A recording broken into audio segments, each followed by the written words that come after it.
সুপ্রভাত সবাইকে। আজকে এমন একটা পবিত্র শুভ দিন, যে দিনটার উপলব্ধি শুধু আজকে না, ৩৬৫ দিনই আমাদের সবাইকে তার আদর্শকে সামনে রেখে তার দেখানো স্বপ্নকে বাস্তবে সফল করার দিন। তিনি আর কেউ নন,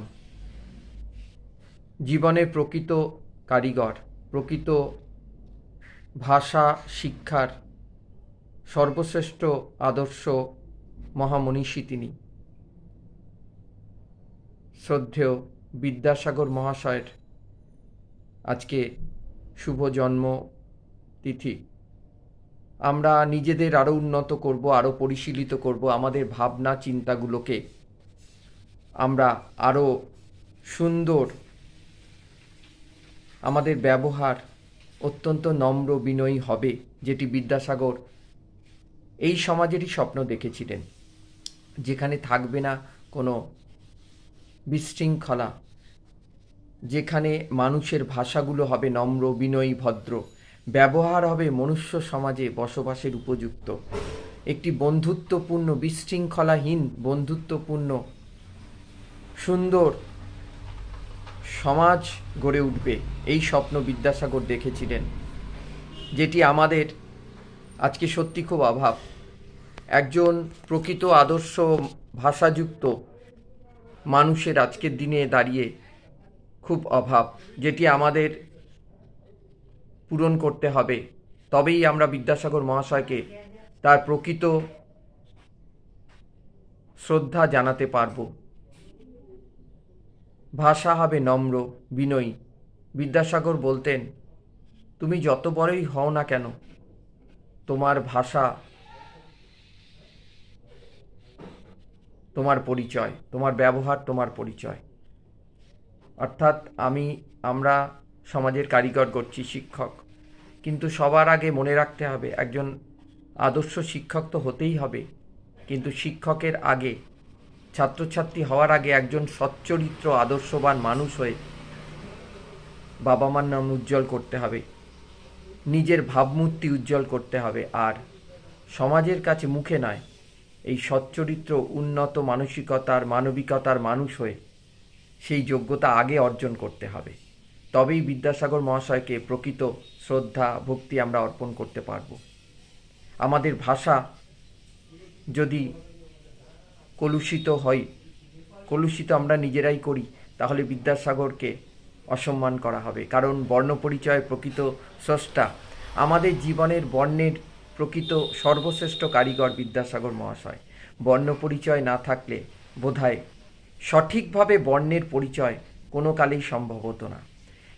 নারী শক্তির প্রকৃত উদ্ভাবক, সর্বশ্রেষ্ঠ প্রদর্শক বিদ্যাসাগর মহাশয় নিজে। দয়ার সাগর, সর্বশ্রেষ্ঠ নিদর্শন তিনি নিজেই। তিনি নিজেই একটি প্রতিষ্ঠান, সর্বশ্রেষ্ঠ সর্বোৎকৃষ্ট প্রতিষ্ঠান। আর আজকের দিনে একজন আদর্শ সচ্চরিত্র মানুষ হওয়াটা সবচেয়ে আগে দরকার।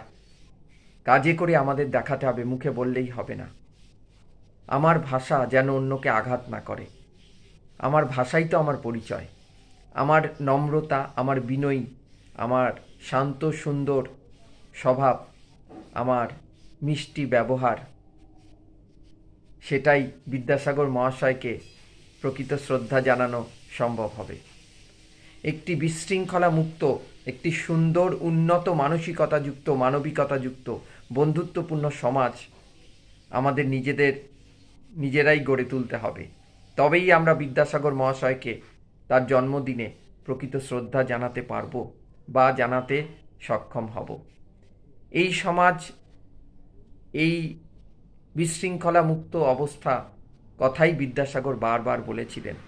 আমাদের শুধু আজকের দিন নয়, ৩৬৫ দিনই তার স্বপ্নকে সফল করার শপথ নিতে হবে, অঙ্গীকারবদ্ধ হতে হবে এবং একজন আদর্শ সচ্চরিত্র মানুষ হিসেবে নিজেকে তুলে ধরতে হবে।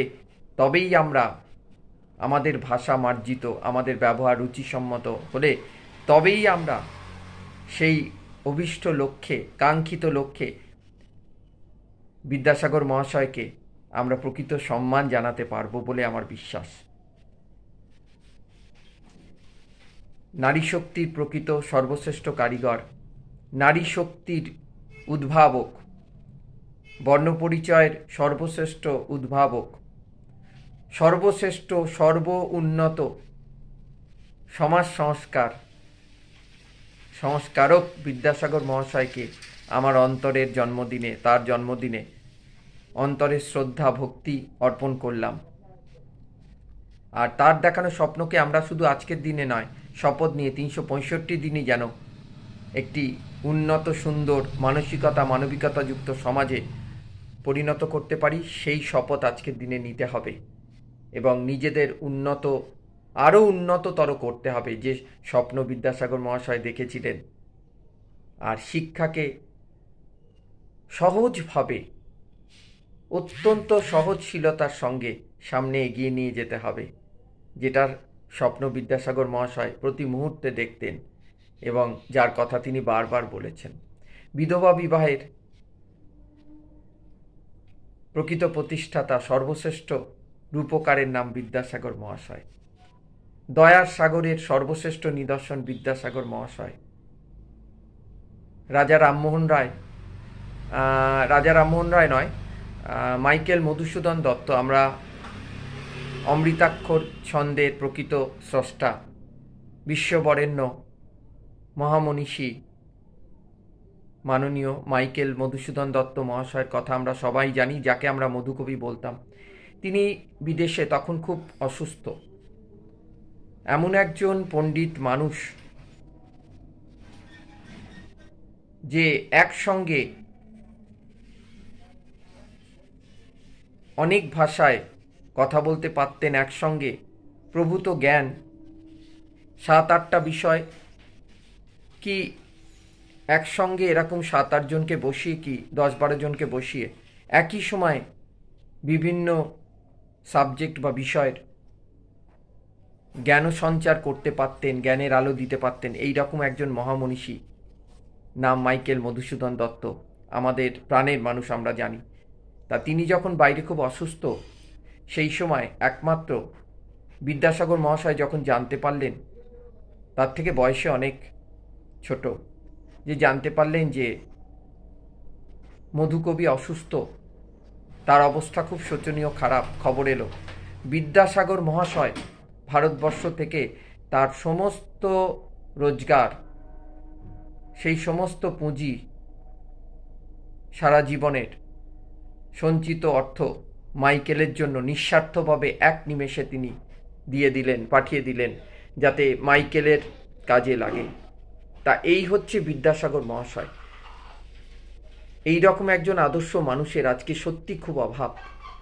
তা আমরা নিজেদেরই মানসিকতা, মানবিকতা, বন্ধুত্বপূর্ণ বাতাবরণ, সর্বশ্রেষ্ঠ আদর্শ মানুষ রূপে নিজেকে তুলে ধরে বিদ্যাসাগরের সেই স্বপ্নকে আমরা যেন এগিয়ে নিয়ে যেতে পারি, শুধু কথায় নয় কাজে করিয়ে দেখাতে পারি, সেই শপথ নেওয়ার দিন আজকে।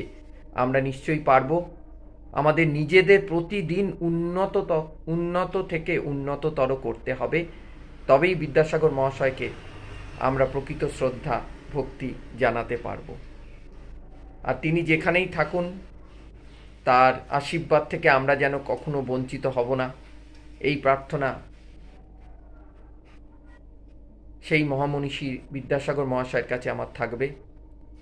তার আশীর্বাদ থেকে আমরা যেন কবু বঞ্চিত না হই, তার দেখানো স্বপ্ন থেকে যেন আমরা বিচ্যুত না হই, এই কামনা আমার সবার কাছে থাকবে। তবেই আমরা বিদ্যাসাগর মহাশয়ের প্রকৃত মর্মার্থ উপলব্ধি করে প্রকৃত সম্মান জানাতে পারব বলে আমার বিশ্বাস।